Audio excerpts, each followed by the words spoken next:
محترم سامعین، السلام علیکم ورحمۃ اللہ وبرکاتہ۔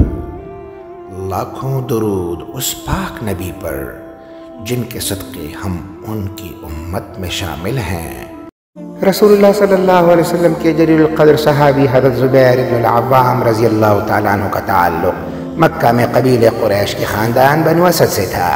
ان کی والدہ صفیہ بنت عبد المطلب رسول اللہ صلی اللہ علیہ وسلم کی پھوپھی تھیں، یعنی آپ رسول اللہ صلی اللہ علیہ وسلم کے پھوپھی زاد بھائی تھے۔ نیز حضرت زبیر ابن العوام رضی اللہ تعالیٰ عنہ حضرت ابوبکر صدیق رضی اللہ تعالیٰ عنہ کی صاحبزادی حضرت اسماء رضی اللہ تعالیٰ عنہ کے شوہر تھے۔ حضرت زبیر ابن العوام رضی اللہ تعالیٰ عنہ کی ولادت مکہ شہر میں ہوئی۔ حضرت طلحہ بن عبید اللہ کے بیٹے محمد اکثر یوں کہا کرتے تھے کہ میرے والد طلحہ نے زبیر ابن العوام، علی بن ابی طالب اور سعد بن ابی وقاص رضی اللہ عنہم اجمعین کی ولادت مکہ شہر میں ایک ہی سال میں ہوئی، یعنی ولادت کے لحاظ سے یہ تمام حضرات ہم عمر تھے۔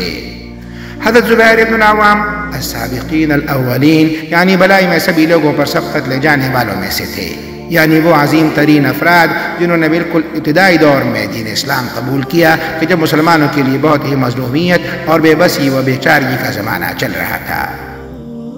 یہی وجہ ہے کہ ان حضرات کا بڑا مقام و مرتبہ ہے، ان کے لیے عظیم خوشخبریاں ہیں اور انہیں قرآن کریم میں السابقین الاولین کے نام سے یاد کیا گیا ہے۔ مزید یہ کہ حضرت زبیر ابن العوام عشرہ مبشرہ، یعنی ان 10 خوش نصیب ترین افراد میں سے تھے جنہیں اس دنیا کی زندگی میں ہی رسول اللہ صلی اللہ علیہ وسلم نے جنت کی خوشخبری سے شاد کام فرمایا تھا۔ ظہور اسلام سے قبل ہی حضرت زبیر ابن العوام رضی اللہ تعالی عنہ اور حضرت ابوبکر صدیق رضی اللہ تعالی عنہ کے مابین خاصی قریبی تعلقات اور گہرے مراسم تھے، لہٰذا اسی دوستی کی وجہ سے حضرت ابوبکر صدیق رضی اللہ تعالیٰ عنہ نے دین اسلام کے بالکل ابتدائی دنوں میں انہیں رسول اللہ صلی اللہ علیہ وسلم کی بعثت کے بارے میں آگاہ کیا اور انہیں دین حق قبول کرنے کی دعوت دی، جس کے نتیجے میں حضرت زبیر رضی اللہ تعالیٰ عنہ اس دعوت حق پر لبیک کہتے ہوئے مشرف با اسلام ہو گئے۔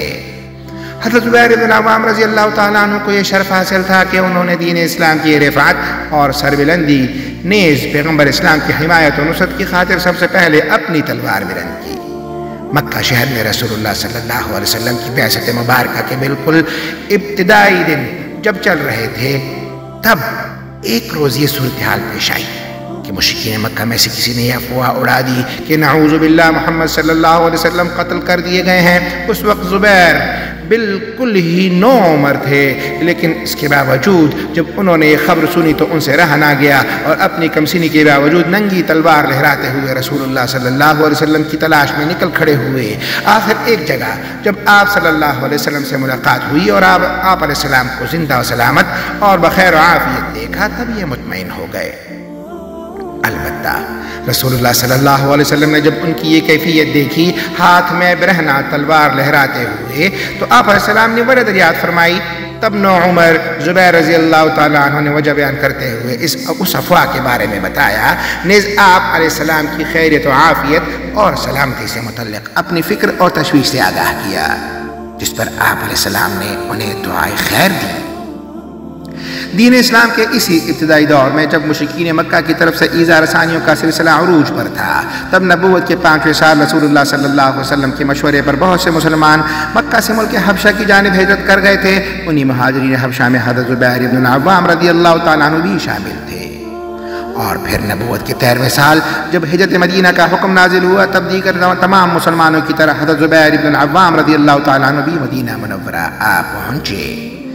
ہجرت مدینہ کے موقع پر رسول اللہ صلی اللہ علیہ وسلم و دیگر مسلمانوں کی مکہ سے مدینہ تشریف آوری کے فوری بعد ایک تکلیف دہ صورتحال یہ پیش آئی کہ کافی عرصے تک ان مہاجرین حضرات کے ہاں کسی بچے کی ولادت نہیں ہوئی۔ مدینہ شہر میں چونکہ مقامی عرب آبادی کے علاوہ یہودی بھی بڑی تعداد میں آباد تھے، جو کہ صدیوں سے نسل در نسل وہیں مستقل طور پر مقیم تھے، اور جو کہ رسول اللہ صلی اللہ علیہ وسلم نیز آپ علیہ السلام کے ساتھ ہی مسلمانوں کی مدینہ آمد پر سخت نالاں تھے، اور اتفاقی کے جادو ٹونے میں انہیں بڑی مہارت حاصل تھی۔ یہی ان کا پسندیدہ ترین مشغلہ تھا، اور اس حوالے سے انہیں بڑی شہرت بھی حاصل تھی۔ چنانچہ جب کافی عرصہ اسی کیفیت میں گزر گیا کہ مکہ سے ہجرت کر کے آنے والے کسی مسلمان گھرانے میں کسی بچے کی ولادت نہیں ہوئی، تب ان یہودی مدینہ نے اس موقع سے فائدہ اٹھاتے ہوئے یہ افواہ پھیلا دی کہ ہم نے ان مسلمانوں پر جادو کر دیا ہے اور یوں ہم نے جادو کے ذریعے ان کی مستقل نسل بندی کر دی ہے، لہٰذا اب آئندہ ان کے ہاں کوئی اولاد نہیں ہوگی اور یوں رفتہ رفتہ ان کا خود بخود خاتمہ ہو جائے گا۔ مسلمان چونکہ راسخ العقیدہ تھے لہٰذا اس افواہ پر انہوں نے کان نہیں دھرے، لیکن بہرحال وہ بھی انسان ہی تھے، طبعی طور پر انہیں بھی اولاد کی خواہش تھی،